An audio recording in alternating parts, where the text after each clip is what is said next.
ang mga kwento ng pag-ibig, kwento ng buhay at kwento ng pag-asa dito sa Barangay Love Stories. Love Stories.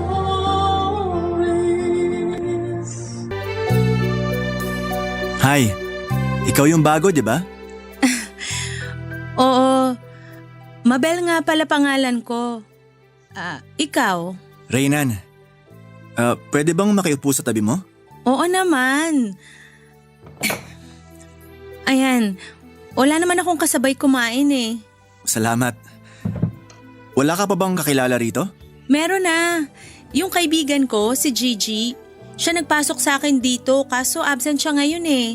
May sakit yung anak niya, walang magbabantay. Medyo sakitin kasi anak nun eh. Hindi naman matulungan ng asawa sa pag-aalaga kasi laging nadidestino sa malayo. Kaya nga eh. Pero kung ako lang may anak, kahit na saang lupa-lupa ako ng Pilipinas ba destino, uuwian ko pa rin mag-ina ko. Kaso wala eh. Hanggang ngayon hindi pa rin kami nagkakaanak ng asawa ko.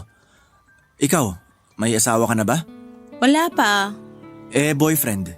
Wala pa rin. Single. And ready to mingle? Hindi ko pa iniisip yung pakikipagrelasyon sa ngayon. Trabaho muna. Huwag ganon. Kasi yung trabaho nandyan lang yan. Habang buhay tayong magtatrabaho. Pero yung pag-ibig minsan lang dumating. Kaya kung may nanliligaw man sa'yo ngayon, bigyan mo ng chance. Malay mo, siya na pala yung the one. The one agad? Oo, bakit? Wala naman. Napaisip lang ako kung may ganun ba talaga. Kung makapagsalita ka, parang hindi ka naniniwala na may the one ah. Naniniwala naman. Pero parang di lahat ng tao may the one. Bakit ikaw? Yung asawa mo? Siya na ba yung the one mo? Nung pinakasalan ko siya, oo. Pero ngayon, parang ewan. Lalo na hindi naman niya ako mabigyan ng anak. Wala naman kaming problema eh, okay naman kami. Pareho kaming malusog kaso ayaw pa niya kasi busy pa siya sa negosyo niya. At sa sobrang subsub niya doon, wala na siyang oras sa akin. Baka naman pwede niyong pag-usapan. May kasabihan nga na communication is the key. Maraming beses ko na siyang kinausap, pero deadma lang ako sa kanya. Kapag daw kasi nagka-baby kami, hindi na niya matututukan yung negosyo niya. May point din naman siya kasi mahirap magtrabaho habang may inaalagaan kang baby. Pero matanong ko lang, ilang taon na ba kayong kasal? 5 taon na rin. Matagal na rin pala. Oo, kaya nga gusto ko magkaanak na kami. Lalo na pareho kaming hindi na bumabata. Sa bagay, may punto ka. Pero kayo pa rin talaga makakalutas ng problema nyo. Ewan ko. Sa ngayon malaki yung tampo ko sa kanya. Kaya minsan parang nawawala na ako ng gana na umuwi sa bahay namin. May asawa nga ako pero para namang wala. Buti pa yung mga single na tulad mo. Walang pinoproblema. Wala namang taong walang problema. Oo nga naman. Pasensya ka na ah. Kasi kakakilala lang natin tapos nag-share agad ako ng problema ko. Okay lang. Willing naman akong makinig. Salamat Mabel. Lalo na wala naman ako mapagsabihan. Wala yun. Pwede mo akong kwentuhan. Sabi ng mga kaibigan ko, good listener daw ako. Yan yung gusto ko sa isang babae, yung good listener. Mabuti pa kumain na lang tayo at ikaw naman na magkwento. Hindi ako eksperto sa pag-ibig, Papa Dudut. Pero may nakarelasyon na rin naman ako. Hindi lang kami nagtagal pero kahit papaano ay may naipayo pa rin ako sa pinagdadaanan ni Reynan. Halata sa mukha niya na na-impress ko siya sa mga sinabi ko kaya simula noon ay palagi na niyang hinihingi ang mga payo ko kapag nagkakatampuhan sila ng asawa niya. Yun din ang dahilan kung bakit kami napalapit sa isa't isa bilang magkaibigan. Masaya ako sa tuwing nakakatulong sa kanya ang mga payo ko, Papa Dudut. Gwapo si Reynan, kamukha niya si Ruro Madrid at kahit na 30 anyos na siya noon ay mukha pa rin siyang nasa early 20s. Matangkad din siya, bagay na gusto ko sa isang lalaki. Tapos matangos din ang ilong niya, moreno at may magagandang pares ng mga mata. Ako naman ay simpleng babae lang. Hindi masyadong maganda pero hindi rin naman pangit. Bago kami nagkakilala ni Reynan, 5 taon na akong single. At isa pa lang ang naging boyfriend ko. Hindi kasi ako ligawin o baka hindi lang din malakas ang apil ko sa mga lalaki. Minsan na nga akong tinukso ng nanay ko na baka hindi na ako makapag-asawa. Pero hindi ko yon dinamdam dahil hindi ko naman priority ang pakikipagrelasyon. Hanggang sa isang araw ay umamin si Reyna na nagugustuhan na niya ako, Papa Dudut. Takot ang unang reaksyon na naramdaman ko. Takot kasi nahulog na rin ako sa kanya. Pero ayokong ibalik yung pagkagustong yon sa kanya dahil may asawa na siya. Kasal sila ni Socorro at kahit wala pa silang anak ay malaking kasalanan ang makiapid sa taong may asawa na. Kaya nga sinabi ko kay Reynan na hindi kami pupwede. Sinubukan ko siyang iwasan pero lalo lang niyang pinagsiksikan ang sarili niya sa akin. Sa huli, talo ako kasi nagpadala ako sa damdamin ko. Nagkaroon kami ni Reyna ng sekretong relasyon at dumating sa punto na pumayag na rin ako na may mangyari sa amin, Papa Dudut.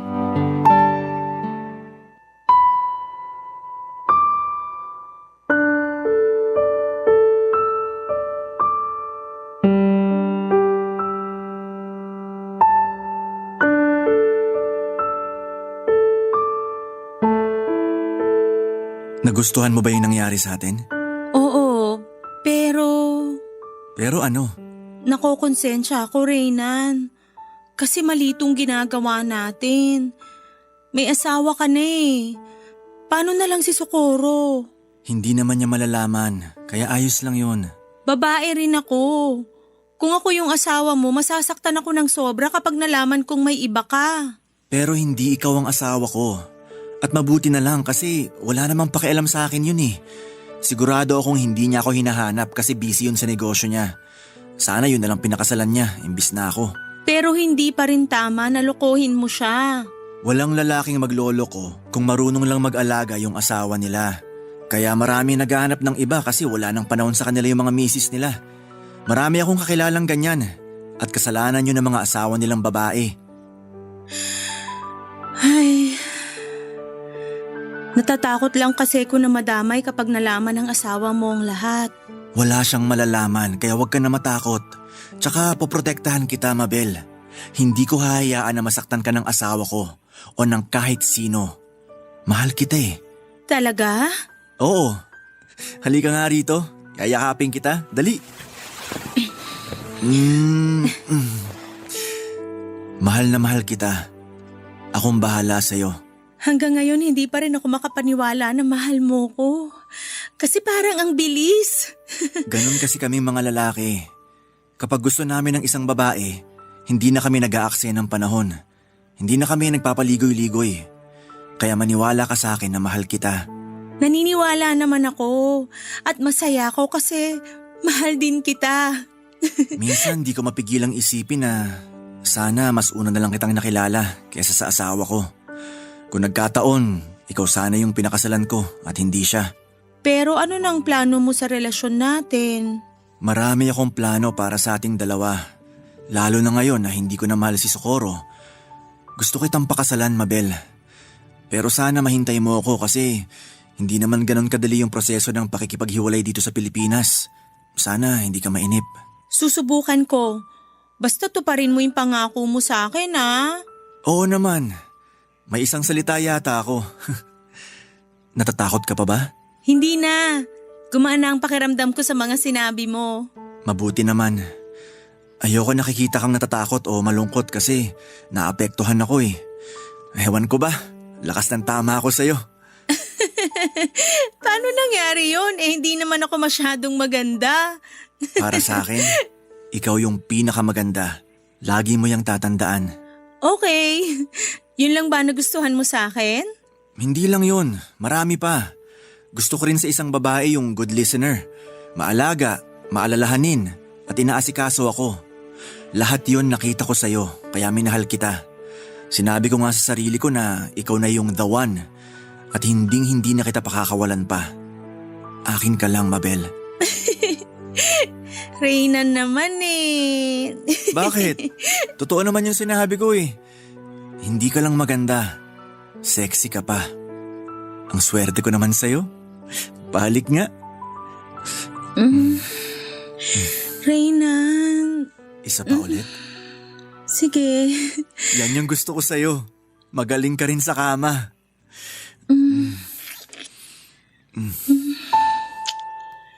Tuluyan na akong nadala ng mga matatamis na salita ni Reynan pati na rin ang mga assurance niya sa relasyon naming dalawa. Sa buong buhay ko ay noon ko lang naranasan na mahalin ang husto kaya naman masayang masaya ako, Papa Dudut. Hindi ako proud na kabit ako pero gusto ko ang pakiramdam na may nagmamahal sa akin. At wala na akong pakialam pa kahit nasabihin pa nating may asawa na si Reyna ng mga panahong yon. Ipinagpatuloy namin ang patago naming relasyon, Papa Dudut. Naging maingat kami sa mga kilos namin lalo na sa trabaho para walang makahalata sa amin. Pero kapag day off ay pumupunta si Reynan sa apartment ko para tumambay at samahan ako buong araw habang gumagawa ng mga gawaing bahay. Marami kaming binuong pangarap para sa aming dalawa sa loob ng isang buwan naming relasyon. Pero nang nabuntis niya ako, ay para akong binuhusan ng malamig na tubig noon. Doon na kasi ako nagising sa katotohanan na mali ang ginagawa namin at naisip ko na lalong magiging komplikado ang lahat sa amin kung magkakaanak kami. Kaya nakipaghiwalay ako kay Reynan, Papa Dudut. Barangay Love Stories. Barangay Love Stories.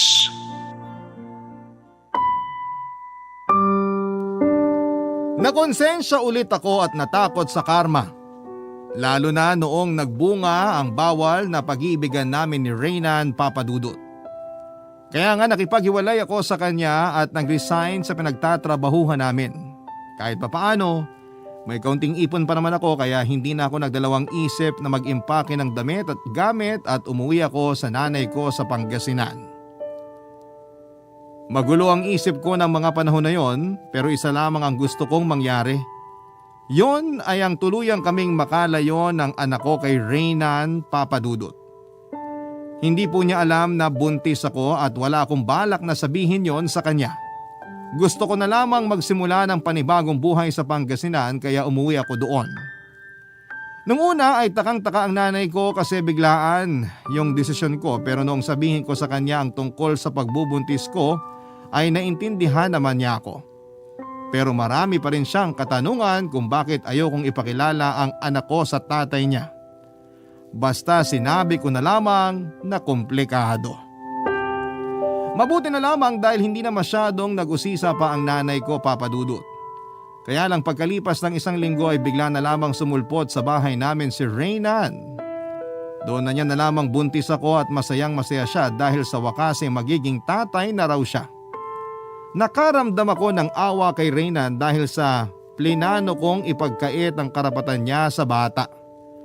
Pero noong nag-usap kami ay sinabi niyang naiintindihan niya ang dahilan ko at hindi siya galit sa akin. Nung una ay hindi lang malinaw sa kanya kung bakit ako biglang nakipaghiwalay sa kanya at ang masahol pa ay umalis ako sa trabaho namin kaya naging desperado siyang malaman kung saan ako pumunta. Doon na nga niya napilit ang kaibigan ko na sabihin kung nasaan ako. Naging kami ulit ni Reynan kahit na sila pa rin ni Socorro. Inalagaan niya ako at ang pagbubuntis ko hanggang sa nakapanganak ako, Papa Dudut. Mabilis na lumipas ang 3 taon pero nanatili pa rin po akong kabit ni Reynan ng mga panahong yon.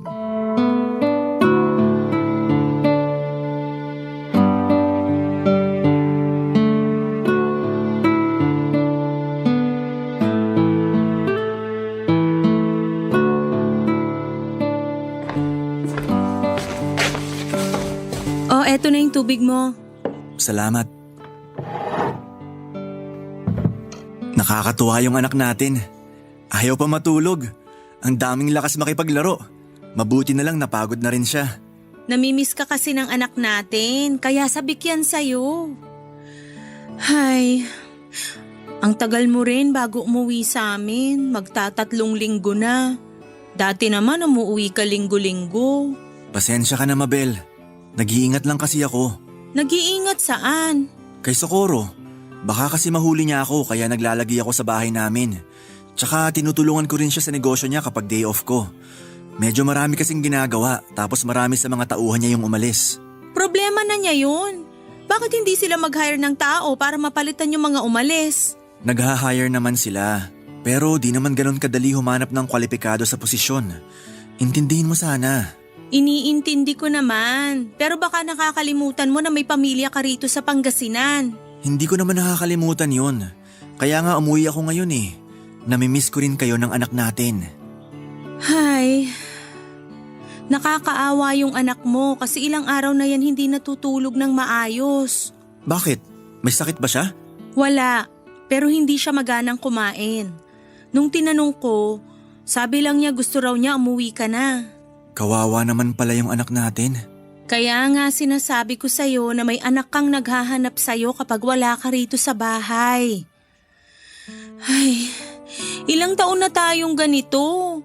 Sabi mo sa akin hihiwalayan mo si Socorro pero bakit hanggang ngayon kayo pa rin ang asawa mo? Hindi kasi ganun kadali yung gusto mo mangyari. Wala akong pakialam. Kung kailangan madaliin mo, gawin mo. 3 taon na kami naghihintay ng anak mo sa'yo, Reynan. Maawa ka naman sa amin. O kahit sa anak mo lang, wag na sa akin. Mabel, huminahon ka. Mamaya magising mo sila na...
Nanay, Wala akong pakialam.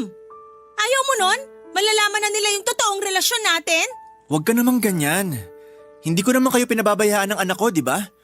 Halos lahat ng sweldo ko sa inyo na napupunta. Huwag mong isumbat sa amin yung mga bagay na yon kasi responsibilidad mo yon. Baka nakakalimutan mong ikaw ang sumunod sa akin dito sa Pangasinan at ikaw ang may gustong magkabalikan tayo. Hindi ko naman sinusumbat yun. Ang akin lang sana, lalo mong intindihin yung sitwasyon. O sige, para lalo mong maintindihan, sasabihin ko na sa'yo. May sakit ang nanay ko. Si Socorro yung nagpapagamot sa kanya. Siya rin yung nagpapaaral sa 2 kong kapatid. Yung isa graduating na sa college. Naging maunlad kasi yung business niya, kaya gusto raw niya tumulong sa pamilya ko. Alam mo namang ulila na si Socorro. Yung pamilya ko na ang pamilya niya. Kaya nagpapasalamat ako sa kanya at sa mga bagay na ginagawa niya. Yan pala yung mga dahilan kaya hindi mo siya mabitiwan. In short, napapakinabangan mo siya. Asawa ko pa rin si Socorro. Ano kami ng anak mo? Alikabok lang, ganon? Hindi mahalaga kaya wala lang? Kung alam ko lang na hindi mo kayang tuparin yung pinangako mo sa akin no, na pakakasalan mo ako para maging isang buong pamilya tayo. Sana talaga hindi na ako pumayag na makipagbalikan sa'yo. Kaya mo na walang kilalaning amang anak natin? Oo, kung katulad mo lang din naman yung magiging ama niya. Alam mo, ayaw kitang katabi. Diyan ka sa sala matulog. Mabel naman, ayoko matulog dito. Malamok. Eh di magkulambo ka, magkatol ka, bahala ka na. Naiinis ako sa'yo. Sa loob ng 3 taon ay paminsan-minsan lamang umuwi si Reynan sa amin ang anak niya. Bukod sa trabaho ay alam ko naman na may isa pang dahilan yon. At yon ay ang asawa niyang si Socorro. Siyempre bilang kabet ay wala naman akong karapatang magreklamo o humingi ng sobrang oras sa kanya para sa amin ang anak ko. Pero alam kong pwede ako magtampo dahil hindi pa rin niya tinupad ang pangako niya sa akin na hihiwalayan niya ang asawa niya para maging isang buong pamilya na kami, Papa Dudut. Aaminin ko na umasa ako ng husto at naniwala sa mga pangako niya. Medyo matamis kasing magsalita si Reynan at makikita mo sa mga mata niya na sincero siya. Yun din ang dahilan kung bakit pumayag ako makipagbalikan sa kanya noong pinuntahan niya ako sa Pangasinan. Naging mabuting tatay si Reynan sa anak namin at kahit na bibihira lang namin siyang makasama, lagi siyang hinahanap-hanap ng anak namin. Oo, Papa Dudut, bata pa ang anak namin pero darating ang panahon na magkakaisip din yon at mas lalo akong mahihirapan na ipaliwanag sa kanya ang sitwasyon at dahilan kung bakit hindi laging umuuwi sa bahay namin ang papa niya. Kaya nga kinausap ko si Reynan pero hindi pa rin klaro ang sagot na ibinigay niya sa akin. Lumipas pa ang 2 buwan at napansin ko na parang lalong lumayo ang loob ni Reynan sa amin ang anak niya, Papa Dudut.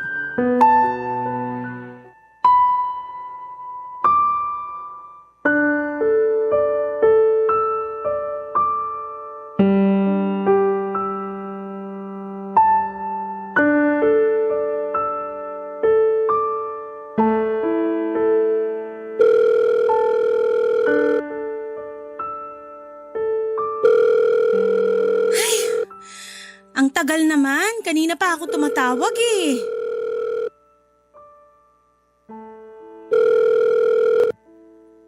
Hello, Mabel. Hello, Bakit ba tawag ka ng tawag? This oras na ng gabi oh. nasan ka na? Hindi ka ba uwi rito? Mukha ba akong uuwi dyan? Eh nasan ka nga? Nandito sa bahay namin ni Socorro. Tapos tawag ka pa ng tawag. Buti na lang natutulog na yung asawa ko. Wala akong pakialam sa asawa mo. Schedule mo na sa amin ang anak mo, kaya bakit nandyan ka? Anong schedule na pinagsasabi mo? Hoy, hindi kita amo para gumawa ng schedule ko. Pupunta ako dyan kung kailan ko gusto. Kaya hintayin niyo na lang pag-uwi ko dyan. Siraulo ka pala eh. Para lang sa kaalaman mo, hinahanap ka na ng anak mo. Hindi nga makatulog kanina kasi inaasahan niyang uuwi ka. Tapos di ka naman pala pupunta ritong tukmol ka? Ano ba kasing meron dyan sa anak mo? Bakit lagi akong hinahanap? Ikaw kaya madalas niyang kasama, hindi naman ako. Malamang tatay ka nun eh. Tapos bihira ka lang niya makasama kaya natural lang na maghabol sa'yo yung bata. Ano bang klaseng tanong yan? Para kang tanga. Basta. Uuwi na lang ako dyan pag sinipag ako. Sinipag? Ano bang klaseng dahilan yan? Huwag mo nga akong sigawan. Umayos ka. Bababaan kita. Ikaw ang umayos, Reynan. Huwag kang umasta na akala mo wala kang responsibilidad sa amin ng anak mo. Hindi ko naman nakakalimutan yun ah. Ang hirap sa'yo, masyado kang mahigpit sa akin. Kaya minsan ayoko nang umuwi dyan kasi nakakasakal ka na. At ako pa talaga ang nakakasakal? Oo! Hindi ko lang sinasabi pero nakakainis na eh. Baka nakakalimutan mo. Hindi tayo kasal. Hindi kita asawa, Mabel. Pero kung umasta ka, daig mo pa si Socorro. Nakakaumay ka na. Kaya ayoko na talaga umuwi muna dyan. Kapal ng mukha mo. Nakuha mo pang gumawa ng kwento eh kapag umuwi ka nga rito wala akong ginawa kundi makinig sa mga reklamo mo sa buhay. Tapos sa huli, ako pa pala yung masama. Baliw ka na, Reynan. Mas baliw ka! Alam mo, ewan ko sa'yo. Sana makatulog ka ng mahimbing dyan sa bahay nyo kahit na alam mong may anak ka ritong naghihintay sa'yo. Hindi ka na naawa sa bata? Mahal na mahal ka pa naman nun? Anong klaseng tatay ka? Kahit na anong sabihin mo, hindi mo pa rin ako mapapauwi dyan ngayon. Tsaka na kapag sinipag na ako. Kaya ikaw na munang bahala sa anak natin. Bata pa naman yan eh. Hindi pa niya masyadong naiintindihan ang mga nangyayari. Kaya wag mo na masyadong gawing issue.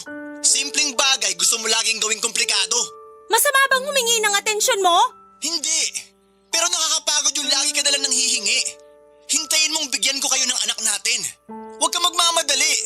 Kaya lalo ko nagsasabi nakakasawa sa ugali mong yan eh. O sige na, ibababa ko na to. Patulog na ako nung tumawag ka eh. Istorbo ka talaga kahit kailan. Sandali, Reynan! Ano ba kasi yun? Sabihin mo muna kung kailan ka uuwi. Para lang may masagot ako sa anak natin pag nagtanong. Pati ba naman yun, poproblemahin ko? Ikaw na bahala. Sige na, bye. Reynan! Reynan!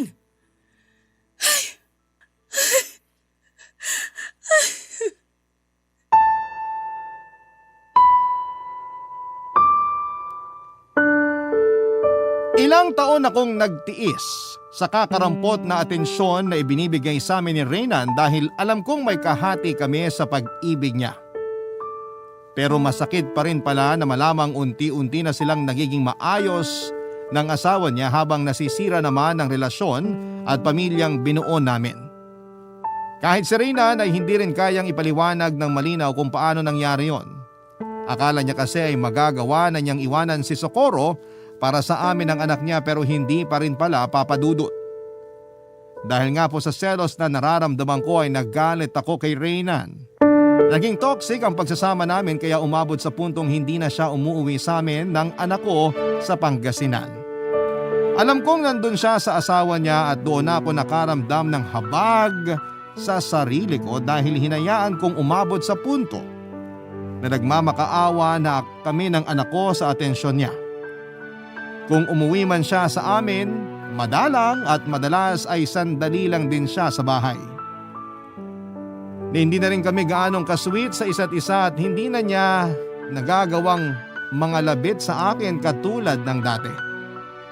At mas lalo lang nadagdagan ang sama ng loob ko kay Reynan noong malamang kong nagdadalang tao si Socorro, Papa Dudut. Barangay Love Stories. Barangay Love Stories.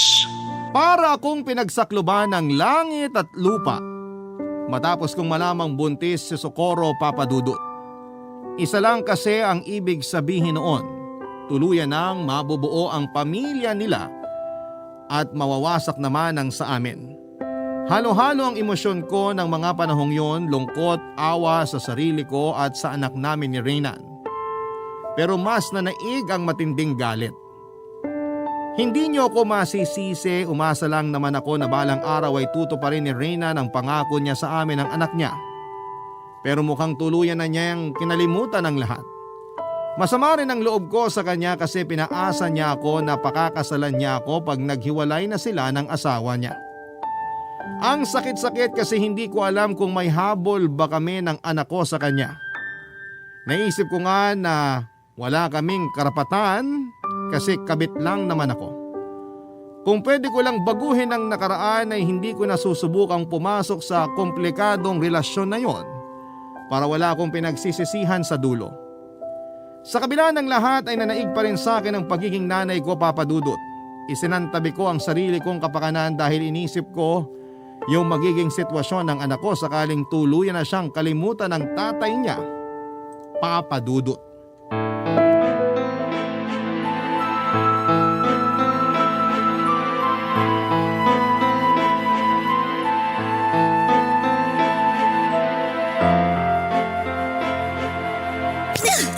Mabel, ano ba?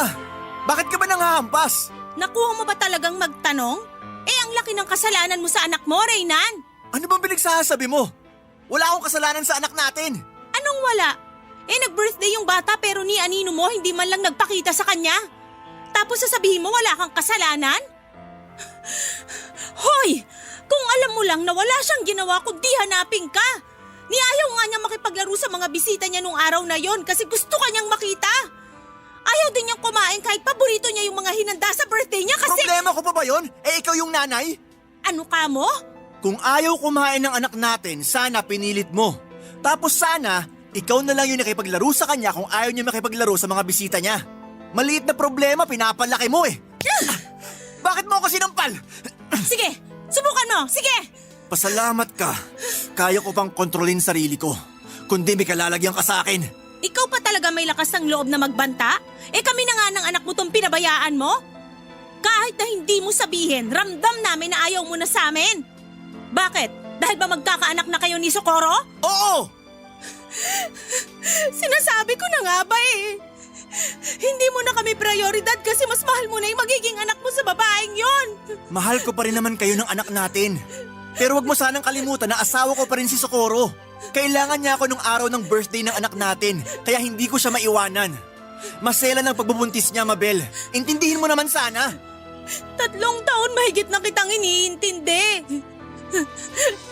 Sawang-sawa na akong umasa sa mga pangako mo na mukhang wala ka naman balak to pa rin pa.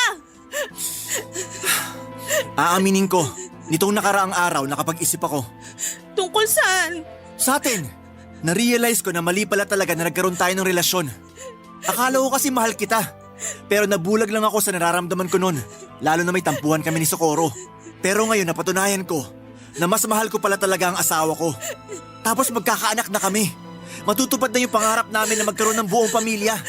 Paano na kami ng anak mo? Hindi ko alam. Basta si Socorro at ang magiging baby namin ang mahalaga sa ngayon. Kaya pumunta ako rito para magsabi na baka matagalan bago ako makabalik ulit. Ano? Seryoso ba yan? Magli-leave si Socorro sa trabaho. Ako na muna yung papalit sa negosyo niya. Kailangan ko siyang alalayan para hindi siya masyadong ma-stress. Ang kapal na mukha mo! Ano bang problema mo? Kanina ka pa! Kulang pa yan! Dapat sa'yo ginugulpe! Napakasama mo, Reynan! Gusto mo na namang intindihin ka namin ng anak mo? Nakakasawa ka na! Anong magagawa ko? Wala ka namang magagawa kasi mahina ka. Puro ka lang pangako, sa una ka lang magaling. Alam mo kung ayaw mo na sa amin ng anak mo, edi doon ka na uli sa asawa mo. Mabel naman! Seryoso ba yan? Seryoso ako. Ayoko na uling magmakaawa kami sa atensyon at pagmamahal mo. Kasi kung ginagawa mo lang lahat yon nang dahil sa awa sa amin ng anak mo, tigilan na natin to. Umalis ka na. Iwanan mo na kami at wag ka nang bumalik sa amin. Alis na! Pinaalis ko si Reynan pero umasa ako na pipiliin niya pa rin kami ng anak niya. Kaya lang ay muli akong nabigo. Alam ko na hindi ko na siya mapipigilan kahit na magmakaawa pa ako sa kanya at umiyak ng dugo. Para siyang bingi na walang naririnig at kitang-kita ko sa mga mata niya na desidido na siyang kalimutan kami ng anak niya. Hindi ko na rin po naitago sa nanay ko ang totoong relasyon at sitwasyon namin ni Reynan noong iwanan niya ako ng araw na yon. Pinagtapat ko kay nanay na kabit ako ng tatay ng anak ko kaya galit na galit siya sa akin. Pero sa kabila ng lahat ay mahal na mahal ko pa rin ang nanay ko, Papa Dudut. Tinulungan niya ako para makabangon sa sitwasyon ko ng panahon na yon. Naghanap po ako ng trabaho para may pangsuporta ako sa aking anak. Hindi ko na rin kasi inasahan na tutulungan pa ako ni Reynan. Gustong-gusto kong magsampa ng kaso sa kanya. Pero natakot ako na baka mabaligtad ako kapag nalaman ni Socorro ang relasyon namin. Ayaw kong makulong kasi kawawa ang anak ko. Kaya pinili ko na lamang na manahimik kahit na masakit. Ang hiling ko lang sana ay makarma si Reynan dahil sa pag-abandona niya sa amin ng anak niya. Pero hindi ko akalain na magiging ganon kadali ang karma dahil pagkalipas lamang ng 3 linggo ay bigla na lamang sumulpot sa pintuan ng bahay namin ang dati kong kinakasama, Papa Dudut.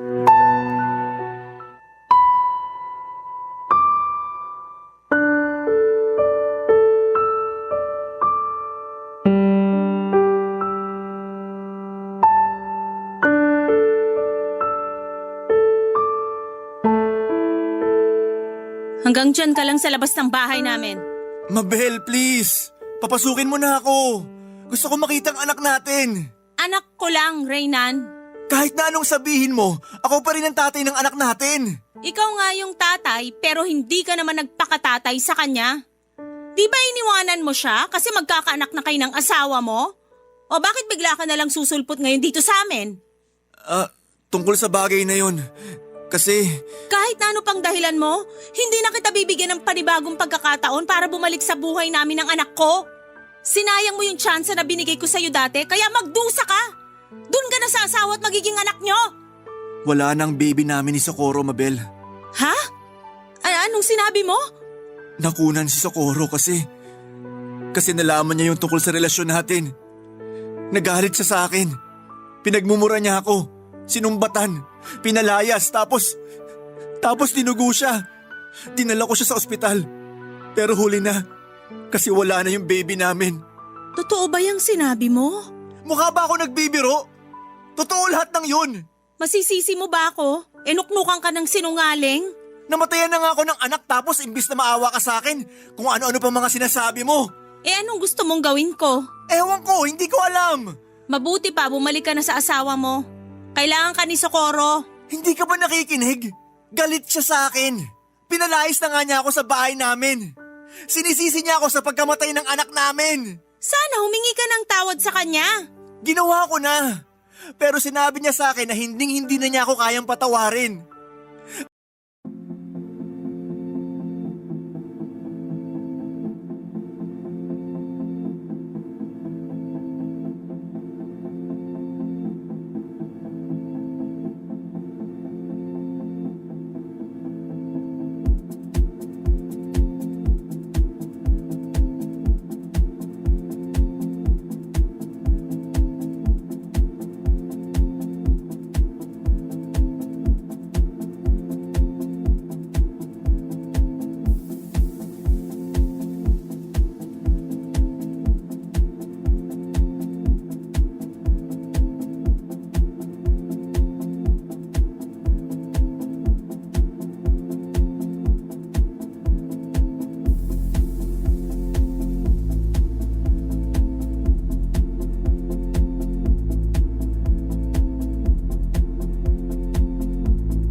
Akala ko nasabi lang niya yun kasi mataas pa yung emosyon niya. Kaya ginawa ko lahat para mapatawad niya ako. Sinuyo ko siya hanggang makalabas siya sa ospital. Pero ayaw pa rin niya akong makita. Kahit na pinalayas na niya ako sa bahay namin, dun pa rin ako natulog sa labas. Hirap na hirap ako, Mabel. Kasi malamok tapos naulanan pa ako. Pero galit na galit pa rin sa akin si Socorro. May dahilan naman talaga si Socorro para magalit siya sa'yo kasi niloko mo siya. Natin. At ngayon na nawala na yung baby nyo, lalo ako nakukonsensya. Naging masamang asawa ko at tatay sa anak natin. Hindi ko na alam ang gagawin ko. Kaya naisip kong umuwi rito sa inyo. Kahit na alam kong galit ka sa akin. Bakit ka lumuluhod, Reynan? Gusto ko magmakaawa sa iyo, Mabel. Patawarin mo ako kasi ang sama ko. Pakiusap. Huwag mo na ako ipagtabuyan kasi hindi ko na alam kung saan ako pupunta. Galit din sa akin ang pamilya ko eh. Wala na ako mapupuntahan. Tumayo ka nga dyan. Sige na, pumasok na tayo sa loob. Pinapatawad mo na ba ako? Hindi naman kita kayang tiisin. Saka na-realize ko na hindi lang ikaw ang may kasalanan dito. Pati ako, kasi pumayag akong maging kabit mo. Pumayag akong lokohin natin si Socorro. Pasensya ka na kasi nadamay ka pa rito. Wala na rin naman tayong magagawa. Nakuha ko na rin yung karma ko nung di mo kami piliin ng anak mo. Galit ka pa rin ba sa akin? Oo, pero hindi naman ako masamang tao. Hindi kita kayang tiisin, lalo na sa sitwasyon mong yan. Kaya halika na. Pumasok na tayo sa loob ng bahay. Salamat, Mabel. Salamat talaga.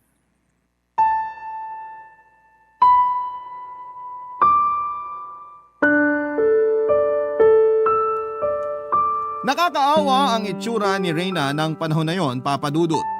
Halatang labis din ang pagsisisi niya dahil sa nangyari sa anak nila ni Socorro. At hindi naman ako masamang tao para tiisin at ipagtabuyan siya. Kaya nga pinatuloy ko pa rin siya sa bahay namin kahit naggalit sa kanya ang nanay ko. Pinakain at inasikaso ko si Reynan lalo na noong nagkasakit siya ng sumunod na araw. Pero pagkaraan lang ng 1 linggo ay nagsabi siya sa akin na gusto niyang makipagbalikan kay Socorro. Hindi ko na pinigilan si Reynan kahit na masakit. Dahil kitang-kita ko sa mga mata niya na desidido siyang ayusin ang anumang gusot nila ng asawa niya.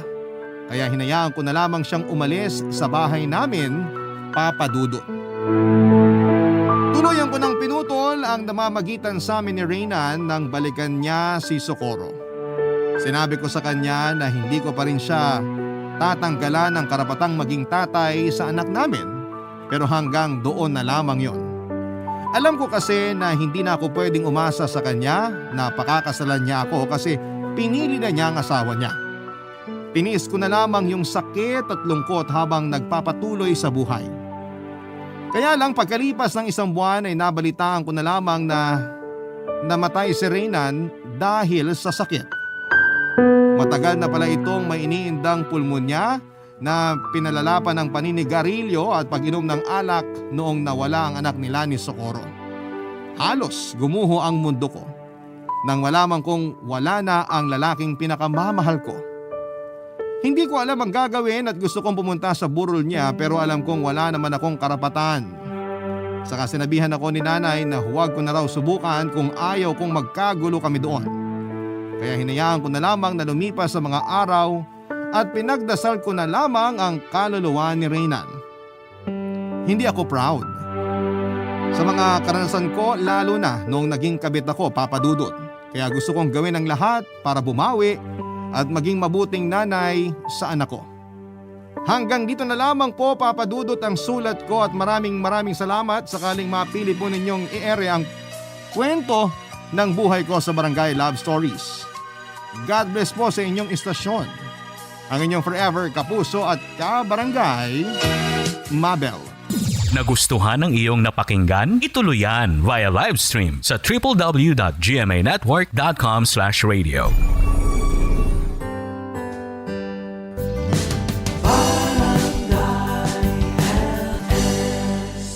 Forever.